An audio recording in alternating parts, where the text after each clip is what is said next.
Bonjour à tous, je suis ravi de vous retrouver pour cette nouvelle vidéo consacrée au tsar Nicolas II. Donc on l'avait laissé au moment où il s'est fiancé avec Alix, et bon, tout se passe bien, ils sont amoureux, tout va très très bien.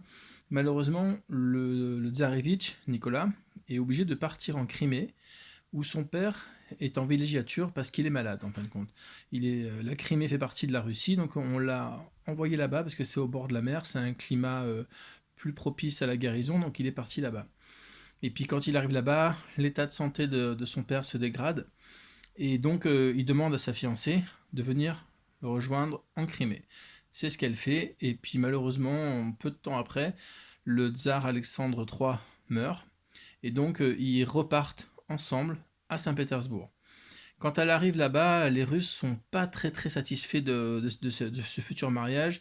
Ils disent une étrangère comme ça qui arrive derrière un cercueil dans le pays, c'est pas bon signe. Déjà, ils trouvent que c'est pas ça leur plaît pas quoi, hein. Ils sont un peu superstitieux, ils disent elle arrive comme ça, c'est pas très positif. Malgré tout, elle arrive là-bas. Il faut savoir que la cour de Russie, ça a rien à voir avec la cour de Hesse. C'est absolument magnifique, vraiment, c'est une cour prestigieuse, et elle se sent un petit peu quand même déboussolée là-bas, même si elle fait partie d'une famille princière, elle arrive là-bas et c'est vraiment compliqué pour elle. En plus, elle est un petit peu timide, elle est un petit peu distante, un petit peu froide, donc elle a un petit peu de mal à s'acclimater au pays. Néanmoins, elle commence déjà à apprendre la religion orthodoxe, le russe, elle fait vraiment des efforts pour pouvoir s'intégrer dans sa nouvelle patrie. Ils vont se marier, donc après le deuil réglementaire, ils vont se marier. Et puis quelques années après, je vais vous expliquer pour les dates. Je vais pas vous saouler avec les dates parce que de toute façon vous les retiendrez pas. Moi-même j'ai du mal à les retenir. Et puis ça apporte rien à l'histoire. Sachez juste qu'ils se marient et qu'ensuite, quelques temps après, il y a le couronnement. Et au moment du couronnement, il va y avoir un drame parce que il est décidé, pour faire plaisir à la population, de faire une distribution de nourriture et de cadeaux sur une grande plaine qui est un petit peu à l'écart de Moscou. Cette plaine sert de base d'entraînement pour les militaires. C'est un grand grand champ. Et donc on a installé des choses, mais bon, il y a un petit peu des trous dans le sol, c'est pas très stable. Et puis au moment où il y a la distribution de ces cadeaux, il y a une foule immense, mais vraiment immense, qui vient sur ce lieu. Et malheureusement, comme ça n'a pas été très bien préparé, en fin de compte, il y a un mouvement de foule. Des gens se piétinent parce qu'ils ont peur de ne pas avoir à manger, de ne pas avoir les cadeaux, etc. Donc ils se piétinent et ça fait une catastrophe. Il y a des centaines de morts. Et donc, encore une fois, on dit purée, le règne de notre nouveau souverain se présente pas sous des très bons auspices, hein, puisqu'il y a eu cette catastrophe. Et en plus de ça, quand le tsar et la tsarine sont tenus au courant de ça, bon, ils sont catastrophés quand même parce que bon, c'est pas des gens insensibles, hein, donc ils sont vraiment désolés de ce qui se passe. Mais il y a des grandes réjouissances qui ont été préparées pour leur couronnement, notamment un bal à l'ambassade de France où ils doivent participer, ils doivent aller. Et au départ, ils disent bon, bah, on va pas y aller parce que c'est pas possible, il y a eu une catastrophe dans le pays, on peut pas en plus aller s'amuser à un bal, quoi, hein. Donc on leur dit écoutez, si, il faut y aller quand même malgré tout parce que bon, la France en plus a des liens diplomatiques très forts avec la Russie.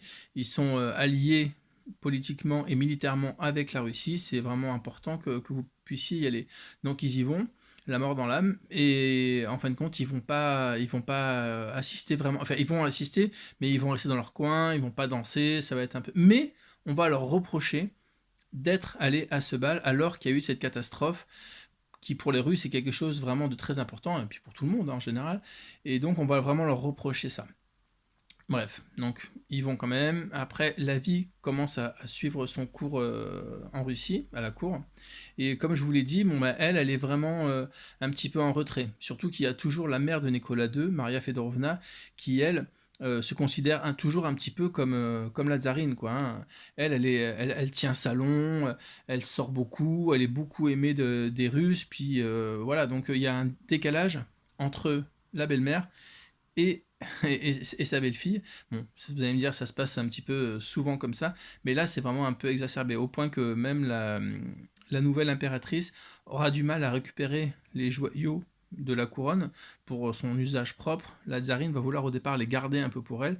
Ça va créer un peu des tensions. Et de toute façon, elles n'auront jamais de très bons rapports, toutes les deux, parce que la tsarine mère, Maria Fedorovna, elle va avoir un esprit très critique, très politique. Elle va comprendre certaines choses, elle va vouloir en parler avec sa belle-fille, mais sa belle-fille, elle aura vraiment du mal à accepter cette incursion dans sa vie. Ça, c'est une chose.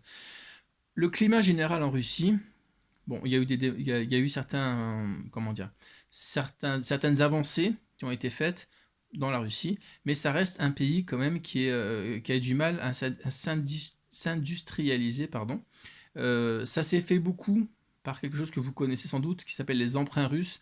C'est-à-dire que la Russie a demandé des capitaux à la France, et beaucoup d'actionnaires français ont acheté des actions pour la modernisation de la Russie. Voilà. Mais Nicolas II, lui, dans son esprit, son pays, même s'il voit bien qu'il se transforme, il garde l'idée que la Russie, c'est un pays agraire, paysan, avec des gens qui sont prêts à tout pour lui, et il a du mal à comprendre la transformation qu'il y a entre ce pays vraiment agraire et paysan et ce qui se passe dans le pays avec l'industrialisation, j'ai du mal à le dire. Et une nouvelle catégorie de personnes qui arrivent, qui sont des ouvriers. Voilà, qui vont investir les grandes villes pour aller dans les usines, etc. Et lui, il a du mal à comprendre ça. Pour lui, c'est très primaire. La Russie, c'est un pays agricole avec des paysans. Et de l'autre côté, l'Église, très influente. Et de l'autre côté, la noblesse, qui possède quasiment toutes les terres en Russie et qui est immensément riche. Voilà, lui, dans cet esprit-là. Pour l'instant, il a du mal à faire la jonction entre le passé et le présent. Et malheureusement, ça va lui porter préjudice tout au long de son règne. Voilà, je vous laisse pour aujourd'hui et je vous dis à demain.